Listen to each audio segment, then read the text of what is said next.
All right, let's jump right in. We're going to be talking about the philosopher Søren Kierkegaard, but don't worry, this isn't some dry lecture. He created this incredible map for human existence. See, he didn't think life was just one single path. He saw it as a journey through three really distinct stages. It's all about a progression of the self, and it forces us to ask a tough question: what really drives us?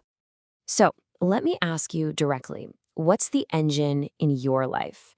I mean, what really gets you out of bed?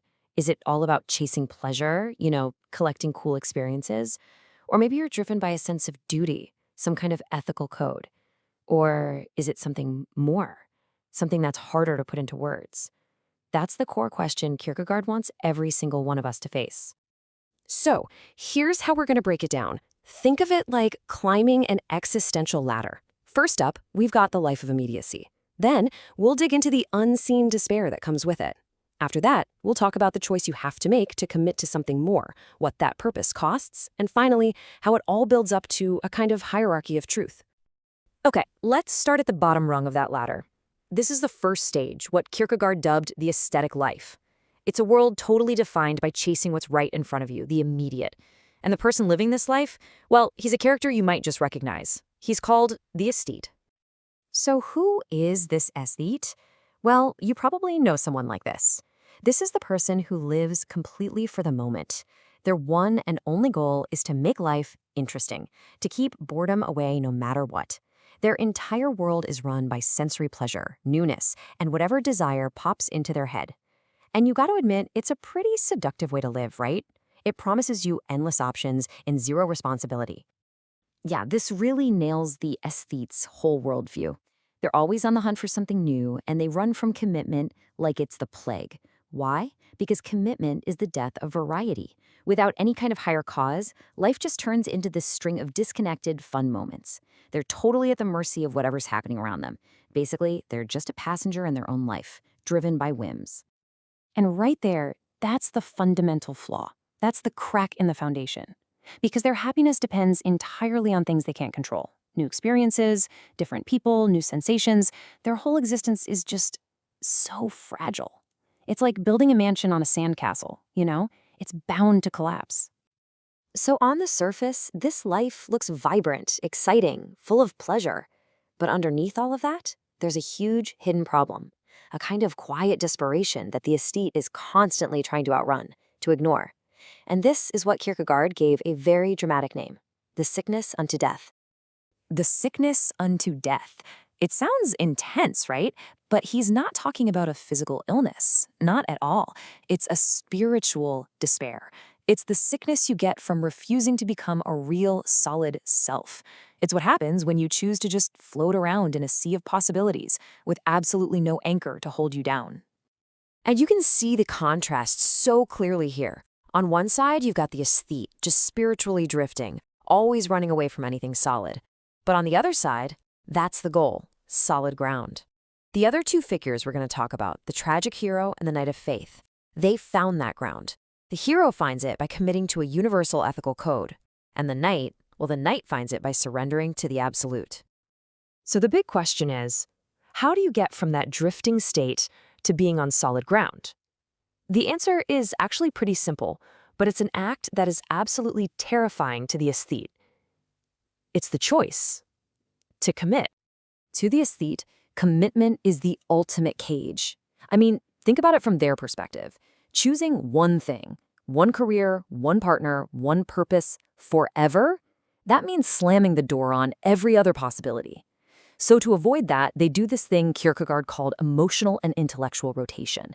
They just constantly change what they're into to keep things fresh and, most importantly, to stay unattached.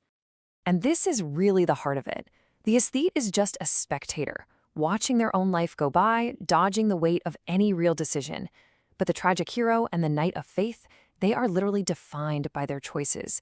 Their identity is forged in the fire of their commitment, whether it's to a universal law or to God.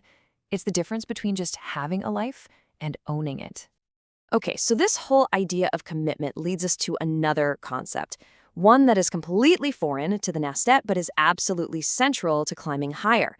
And that concept is sacrifice. Just look at this evolution. It's fascinating. You start with the aesthete who only gets accumulation. The idea of giving something up is just nonsense to them. Then you have the tragic hero. They get sacrificed, but it's a logical trade. It's painful, sure, but it's for the greater good. Think of a hero sacrificing themselves for their people. We get that, right? It's noble. But then, the Knight of Faith takes it to a whole other level. They surrender the one thing that is most meaningful to them, not for a logical reason, but as an act of pure, wild trust that makes zero sense to the outside world. This really shows you the massive pivot you have to make. The aesthete's life is all about getting more pleasure, more experiences, more stuff. But to move up, your entire focus has to flip to giving or losing. It means giving up what you want for the good of everyone, or in that final stage, giving up everything for something higher. It's a complete shift from selfishness to what you could call self-transcendence. All right, let's pull all these threads together now. What Kierkegaard is doing is laying out a clear hierarchy, and it's more than just a list of different lifestyles. It's really a map of how our whole relationship with truth can evolve, and how that evolution can lead us to an identity that can't be shaken. This table lays it all out beautifully. Look at truth. For the aesthete, it's just pleasure. For the tragic hero, it's duty. For the Knight of Faith, it's a direct line to the Creator. And check out the roles. The aesthete is just watching from the sidelines. The hero steps on stage and becomes an actor in the big social drama. But the Knight of Faith, they step off the stage entirely to become the individual, standing all alone before God. And this is where we get this amazing, beautiful irony. The aesthete is obsessed with looking cool and sophisticated. The tragic hero gets a parade for their honorable sacrifice. But the Knight of Faith, the person at the absolute pinnacle of existence, looks totally normal. You'd walk right past them on the street. They might even seem a little boring.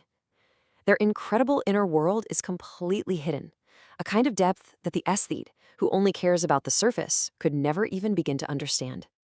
So to make this whole journey from the bottom to the top, a person has to make two massive leaps. First, you have to shift from a life of pleasure to a life of duty.